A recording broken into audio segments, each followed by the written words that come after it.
Stage 1 passed without too much GC drama, and Team Ineos set the early mark in Stage 2's TTT with their usual precision.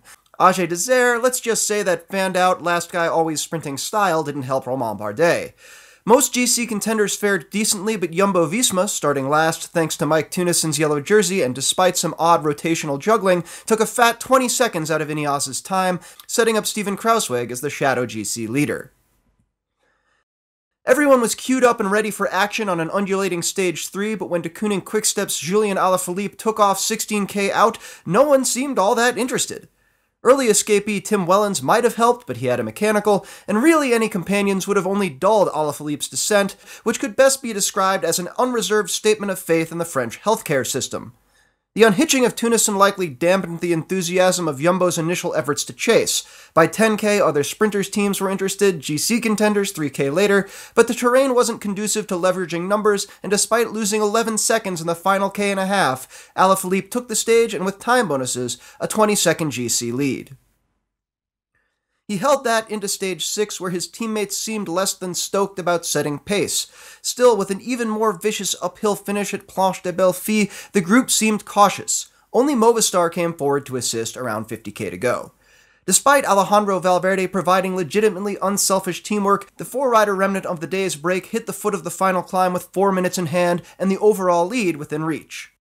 As the break winnowed down to the somewhat strained duo of Trek Segafredo's Giulio Ciccone and Bahrain Merita's Dylan Teuns, the ominous familiarity of Ineos lining up at the front of the pack was shattered as they had no answer for an early attack from Movistar's Mikel Landa. At 3k to go, FDJ took over pacemaking, leaving Ineos' Geraint Thomas and Egan Bernal isolated in a still very large group with the worst bits of the climb yet to come. FDJ continued to turn screws, pulling Landa back, as ahead, Teuns ground clear of Ciccone on the final pitch for the stage win. The Trek rider seemed disappointed to finish 11 seconds down, but was a clear threat to take the overall. So much so that Alaphilippe jumped clear of the bunch an ambitious distance from the line, despite probably being able to outsprint any of them. Thomas, who if you remember last year's tour is very good at going hard for about a minute at the end of climbs, eventually takes off after him, catching Alaphilippe inside 100 meters to go, and followed 2 seconds later by FDJ's Thibaut Pinot, who just clips the DQS rider at the line. The other GC favorites fought in seconds later, nearly all within a minute save Bardet, whose chain drop just after stopping the clock kind of summed up his tour so far.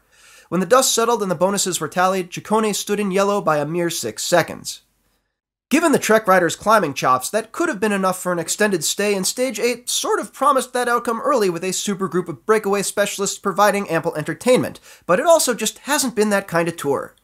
EF Education First and Astana decided to make things hard, probably targeting a late climb to steal some seconds. But a relatively mundane tangle at 15k to go highlighted just how deep Ineos' tour prep goes. Thomas is on the deck, and it's like you kicked over a vaguely evil petrochemical anthill. Riders everywhere, off bikes, swapping, push starts, pacing him back, while EF's Rusty Woods mucks about with his chain alone at the side of the road. Yes, Ineos had the advantage of being caught behind their leader's crash, but as they pace him back, do you see any EF support? No, in fact, they're still hammering at the front, and I don't even know what's going on here, but moments after Thomas gets back on, Alaphilippe attacks. And while Ciccone isn't totally caught napping, this is further down than I'd want to be after seeing Stage 3. Pinot is the only rider with position and power to hang, and the two stage an all-in Butch and Sundance style escape. There was some post-stage chatter about drafting motos, but as you can see from the chopper shot, it wasn't that bad, though they may have gotten some assistance on a few corners and uphill bursts. Lotto Soudal's Thomas de Gendt takes the stage. Pinot leads Alaphilippe in 20 seconds ahead of the GC group, which puts the DQS rider back in yellow, and surely after all that, with the rest day to follow, Stage 10 will be a relaxing... no. Crosswinds threatened from about 70k or so out, but initially the terrain wasn't favorable, teams seemed hesitant, but 30k later, EF saw an exposed bridge abutment and was like, "Let's do this, Leroy Dragons!"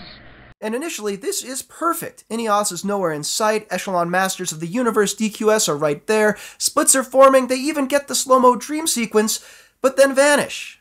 The group still seems big, and maybe they thought it was a lost cause and decided to recover, and maybe it felt safe back here, but you are never safe in crosswinds outside the top 20, and this point is driven home as the field gets absolutely guttered on a very wide, very exposed section of road literally 30 seconds later, with the EF guys eventually ending up in the second echelon.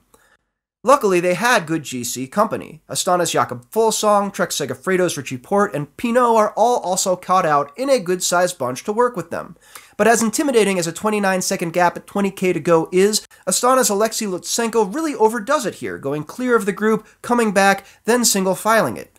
Yes, he brought the gap down to 12 seconds, but the group is now a third as big as it was, with 18 flat to downhill k to go. And because there wasn't already enough drama, Arkea Samsik's Warren Barguil touches wheels and bumps Landa off the road and out of the front group, prompting Movistar to discontinue their effort up front, but more importantly to pull some very cranky domestiques all the way back through the chase to help Landa in Group 3. The deflated, decimated chase saw its gap balloon, and salt in the wound, its advantage over the Movistar-driven Group 3 fall to just 30 seconds. Jumbo's Wout van Aert led the GC group in a minute 40 ahead of the chase, bumping teammate Kruiswijk up to 4th.